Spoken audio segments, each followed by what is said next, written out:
میں دور کھڑا اپنی آنکھیں پھاڑ پھاڑ کر اسی طرف دیکھ رہا تھا اور میں کوشش کر رہا تھا کہ مجھے ان کے چہرے کسی نہ کسی طرح دکھائی دے جائیں تاکہ پتہ تو چل سکے کہ وہ کون لوگ ہیں اور اس وقت انسانی آبادی سے دور اس خوفناک پرانے پیپل کے نیچے آخر ڈھول کیوں پیٹ رہے ہیں۔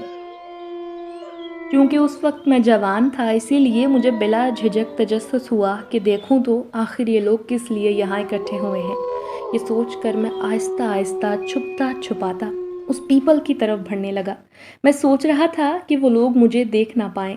بالآخر میں ایک ایسی جھاڑی کے پیچھے چھپ کر بیٹھ گیا جہاں سوائے غور سے دیکھے جانے کے بمشکل میں دکھائی دے پاتا۔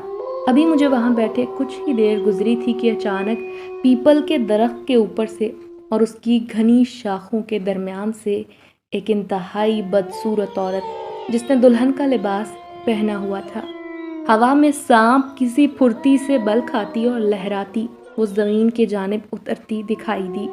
اسے اوپر سے نیچے آتے دیکھ کر ڈھول پیٹنے کی آواز مزید تیز ہونے لگی اور اس کے لیے لوگ ادھر ادھر بکھر کر ایک خاص جگہ بنا کر دائرے کی صورت میں کھڑے ہو گئے۔ وہ عورت اس دائرے میں آن کر بیٹھ گئی اور ابھی وہ اوپر کی جانب دیکھ رہی تھی کہ اچانک اسی انداز میں ایک بھیانک شکل والا کالا کلوٹا انسان جس کے دونوں کان ضرورت سے کچھ زیادہ لمبے ہونے کی وجہ سے نیچے کے جانب لٹک رہے تھے، وہ اترتا دکھائی دیا۔ اس کے نیچے اترتے ہی وہاں ایک ہنگامہ برپا ہو گیا اور ڈھول پیٹنے والے کے ہاتھ یوں چلنے لگے جیسے ان میں 4 ہارس پاور کی موٹر فٹ کر دی گئی ہو۔ اب تو ڈھول کی آواز اس قدر تیز اور بھیانک ہو چکی تھی کہ مجھے تو اپنے کانوں کے پردے پھٹتے محسوس ہونے لگے۔ میں نے گھبرا کر جلدی سے اپنے دونوں ہاتھ کانوں پر رکھ لیے۔ کافی دیر کے بعد یکدم ڈھول بجنا بند ہو گیا اور میں نے اپنی آنکھیں کھول دی جنہیں میں نے اپنے کانوں کے ساتھ ہی بڑی مضبوطی سے بند کر لیا تھا۔ میں نے دیکھا کہ وہاں اس بدصورت عورت اور بھیانک شکل کے انسان کا نکاح ہو رہا تھا، باقاعدہ ایک عجیب شکل کا باریش انسان جس کی سفید گھنی داڑھی زمین تک لٹک رہی تھی، وہ ان دونوں کا نکاح پڑھا رہا تھا۔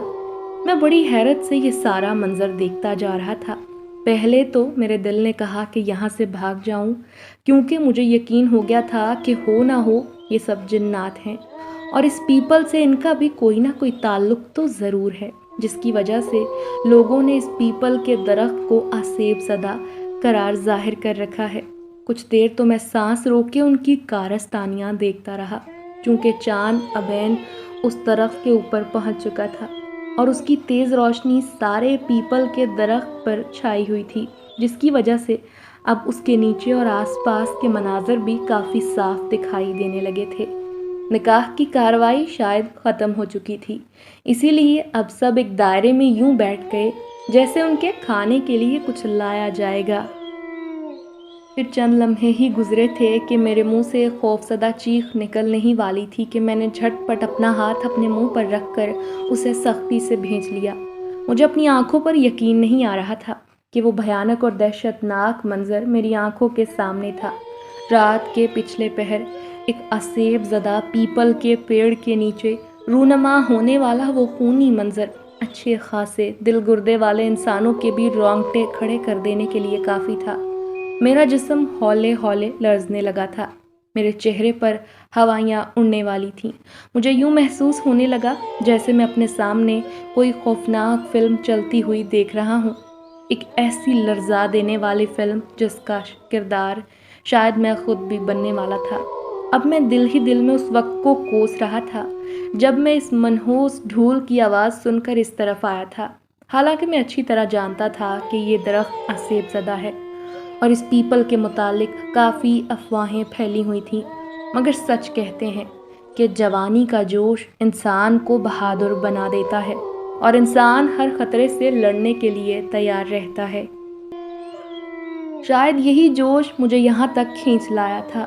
قارئین کو یہ بات بتا دینے میں کوئی حرج نہیں کہ بہت سے واقعات میں جنات کی ایسی شادیاں دیکھنے میں آ چکی ہیں اور اکثر میں نے بھی اپنے بڑوں سے ایسی شادیوں کے متعلق سنا تھا اور آج میں نے دیکھ بھی لیا تھا۔